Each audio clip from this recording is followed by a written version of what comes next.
philosopher Thomas Carlyle called the study of economics the dismal science.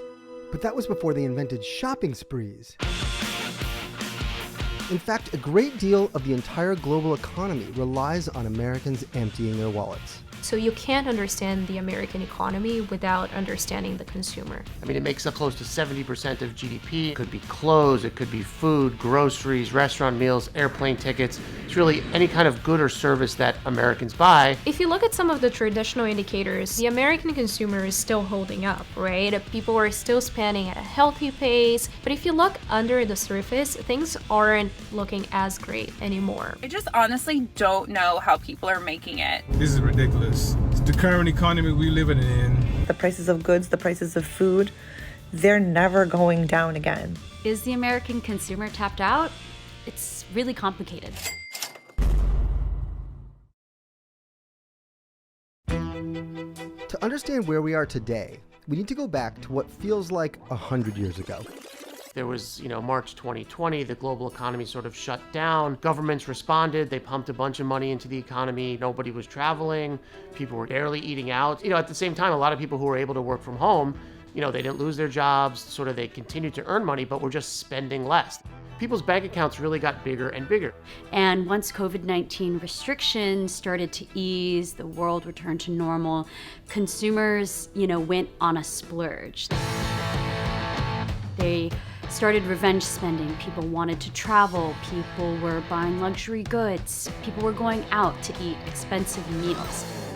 But this too shall pass. And the all-American shopping spree is no exception. The pandemic savings are largely gone, so that cushion that consumers had for a long time is no longer there. Credit challenges have intensified. Our borrower is struggling with high inflation. Wider concerns about inflation. Why did we have this inflation? Inflation has for sure been the biggest economic story of the past few years. By 2022, inflation hit 9.1%, a high not seen since 1981.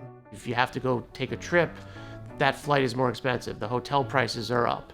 The grocery bill is expensive. Your car payments are expensive. Your housing payments are expensive. So inflation has really taken its toll. And even though inflation has started receding recently, that doesn't mean prices are falling. That only means prices are rising less fast. So for consumers, that means that they're having to make choices. Businesses are now reacting to some of the tough choices consumers have to make. If McDonald's starts to see a sales slowdown, that's an indicator that people are saying, you know what, I'm going to make lunch at home today. As a way to draw back customers, they've started to offer value deals. Americans are stretched thin, and if they can eat out, they're looking for a cheaper option. McDonald's and Starbucks are talking about a more price-sensitive customer. That is the kind of thing that starts to become maybe a canary in the coal mine. Speaking of canaries in coal mines, let's talk about debt. Right now, all told, Americans are holding on to more than $17 trillion of debt. And we're finally starting to see Americans fall behind on mortgages, personal loans, auto loans, student debt, and credit card debt. And of course, with interest rates high, people are paying a lot on those credit card balances. So if you're sort of buried under credit card debt, that is going to impact your ability to spend out in the economy. But wait, there's more. More debt, that is. You know how the universe has dark matter? Well, the American economy has kind of its own version of that, called phantom debt. So there's $17.8 trillion of debt that we can see. What some experts are even more scared about is the debt that we can't see, this phantom debt lurking in the economy that could be hiding consumer distress. The concept of phantom debt is centered around the buy now, pay later services that have been popping up on all of our online purchases lately. Buy now, pay later is sort of part of the fintech world. It's sort of a new spin on an old idea. If you think about layaway, you can buy this product now. Instead of paying the $100 now, you can pay in 4 installments. Buy now, pay later services have become ubiquitous, and we've started seeing people use buy now, pay later options for groceries to get by and put food on the table. One of the challenges with buy now, pay later is that there's a bit of an opaqueness to it. It's a total black box. They don't report to credit bureaus in the way that, credit cards have to. It's an unknown, which, obviously economists don't like. Actually, let me just check my notes really quick. I think I had some stats here. So just to pull together some numbers for you, some estimate that buy now, pay later services backstopped about $75 billion in online purchases alone. Others project that the buy now, pay later market could reach $700 billion globally by 2028. Increasingly relying on credit and falling into debt is an indicator that Americans aren't making enough money.